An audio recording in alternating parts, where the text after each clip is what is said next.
What if I told you Jesus came to abolish religion? What if I told you voting Republican really wasn't his mission? What if I told you Republican doesn't automatically mean Christian, and just because you call some people blind doesn't automatically give you vision? I mean, if religion is so great, why has it started so many wars? Why does it build huge churches but fails to feed the poor? Tell single moms God doesn't love them if they've ever had a divorce, but in the Old Testament, God actually calls religious people whores. Religion might preach grace, but another thing they practice, tend to ridicule God's people.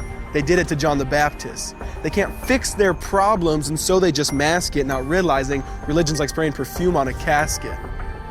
See, the problem with religion is it never gets to the core. It's just behavior modification, like a long list of chores. Like, let's dress up the outside, make it look nice and neat. But it's funny, that's what they used to do to mummies while the corpse rots underneath. Now, I ain't judging, I'm just saying, quit putting on a fake look. Because there's a problem if people only know that you're a Christian by your Facebook. I mean, in every other aspect of life, you know that logic's unworthy. It's like saying you play for the Lakers just because you bought a jersey. See, this was me too, but no one seemed to be on to me. Acting like a church kid while addicted to pornography. See, on Sunday I'd go to church, but Saturday getting faded, acting if I was simply created to just have sex and get wasted. See, I spent my whole life building this facade of neatness, but now that I know Jesus, I boast in my weakness. Because if grace is water, then the church should be an ocean. It's not a museum for good people, it's a hospital for the broken. Which means I don't have to hide my failure, I don't have to hide my sin.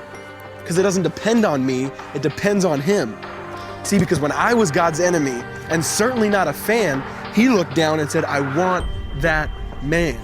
Which is why Jesus hated religion, and for it He called them fools. Don't you see so much better than just following some rules? Now let me clarify. I love the church, I love the Bible, and yes, I believe in sin. But if Jesus came to your church, would they actually let Him in? See, remember He was called a glutton and a drunkard by religious men. But the Son of God never supports self-righteousness, not now, not then. Now back to the point, one thing is vital to mention. How Jesus and religion are on opposite spectrums. See, one's the work of God, but one's a man-made invention. See, one is the cure, but the other's the infection. See, because religion says do, Jesus says done. Religion says slave, Jesus says son. Religion puts you in bondage, while Jesus sets you free. Religion makes you blind, but Jesus makes you see. And that's why religion and Jesus are two different clans. Religion is man searching for God. Christianity is God searching for man. Which is why salvation is freely mine, and forgiveness is my own. Not based on my merits, but Jesus' obedience alone.